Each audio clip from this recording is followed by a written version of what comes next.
ready for our coronation now, Eric? Is that about ready for us? So we want to move on. We're spending a lot of time. And who is in charge of that part of the program? May I come up? Reverend William is about ready for the coronation. Eric going to come up and tell you what this is all about, because this is deal with him personally and close. And Eric going to be as brief as he can. He's going to let you know what it's all about. Let's get Eric a hand.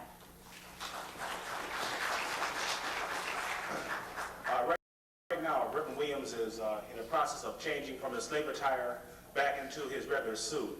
But he's on his way back here right now. But let me say this right quick. Juneteenth, one of the main reasons why I wanted to do this was a long time ago I heard my grandparents talking about it, and I never really knew what it was. So finally I went downtown to the Fort Wayne Library and discovered that it was awfully hard to find information on not only Juneteenth, but any other black holiday. When folks go down to Alabama to celebrate May Day or go to Tennessee or wherever, it's awfully hard to find information on that. So just in a nutshell here, the Juneteenth program, okay, it came from Texas, and my grandparents are from Texas. And on the back wall here, I had a chance to talk to my grandmother, and we put together a display going back from myself to my great-great-grandparents back to 1850 on both sides of the fence. And I don't know, when Alex Kenny was doing his roots thing, that inspired some interest then, and it seems as though the interest has kind of died down. And one of the things that we want to do is revive that spirit for people to go back and research their roots, because a lot of us have older people in our family still alive, and you had better question them now, because when they go, a lot of information is going to be gone too. Let me ask the young lady here, is Reverend Williams about ready? Okay, Reverend Williams is on his way back. In the meantime, Liz, you just take a moment and talk about the youth chapter, about the objectives that you want to do with that, and then Reverend Williams will be here, and we appreciate your patience here. Thank you. Thank you very much. And we want to thank Link for giving us the chance for having this here and kind of tolerating with us. We moved around fast today. We used a lot of his space, and he was so gracious to try to help us. And so he's one of us. He's one of ours. And we felt like if we're going to do anything in this world, we must support our own business people.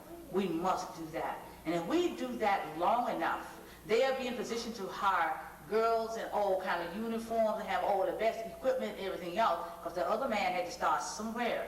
But one thing about the other people, they support each other. All ethnics support each other but us. We're the only race that got brainwashed. But I can understand, we was the only one who had to go through the slavery too. But look at it to me. Now, since we're in this 20th century, we'll be able to say, look, since this happened to us, I'm not going to let it happen again. We ought to support. We shouldn't keep old mentality back that say, well, this man didn't do this for me this time, or I didn't get a drink of water when I was supposed to have. Years ago, this other person who had just started didn't have a glass of serving water in either. But when all of those came and put that money together and kept that money turning over in their community, they called economic development, you know, that dollar kept turning over, they were able to get thick carpet on their floors and everything else. And if we do it, we can do it too.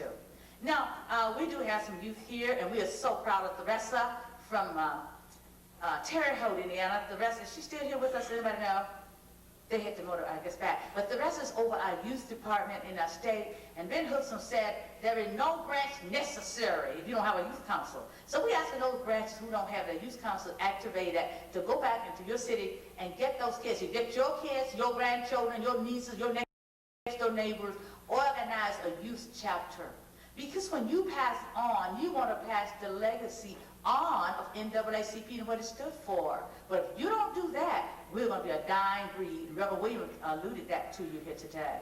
So let us try to keep our youth moving. We got quite a few sitting over here in the corner, and we are still pushing. We got ours activated, about 250 members, but we have about 25 that's work. But you see, you can be a youth member from zero, that means from birth to death.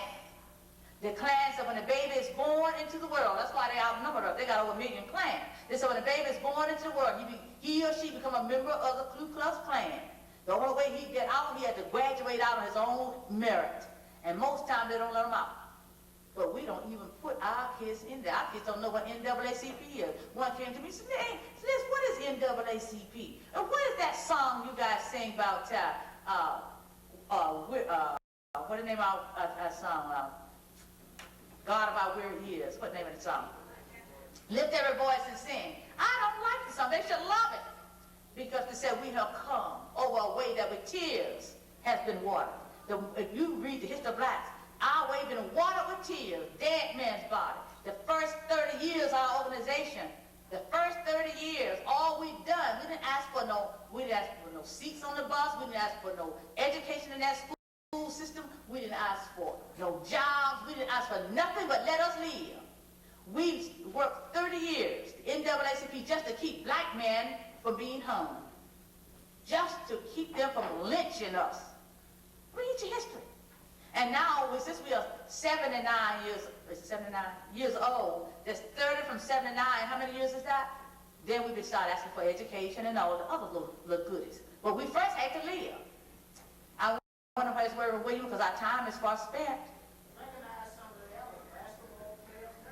Rosetta, would you come up and give some comments on the Rosetta is Chairman, President of our Ladies Auxiliary. While we're waiting on Reverend Williams, let Reverend Rosetta give some reading. Let's give her a hand as she comes.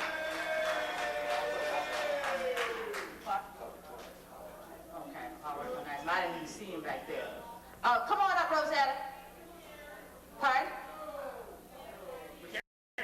We can't hear you back there, and they got the cameras they want to hear you. Come on, Rosetta. Since we're waiting for just, the coronation won't last but a few minutes. And this woman who is...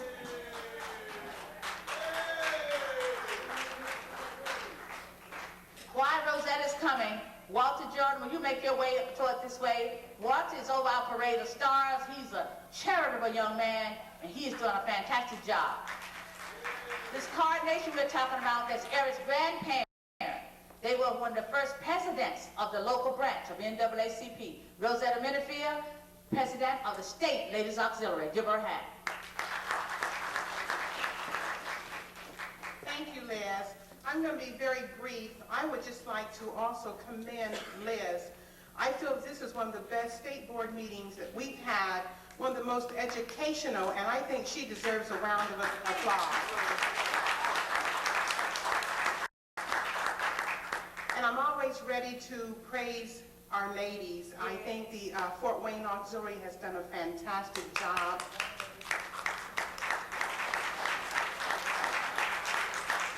And we've had a wonderful time since we've been here, and I certainly look forward to coming back. Thank you. Thank you.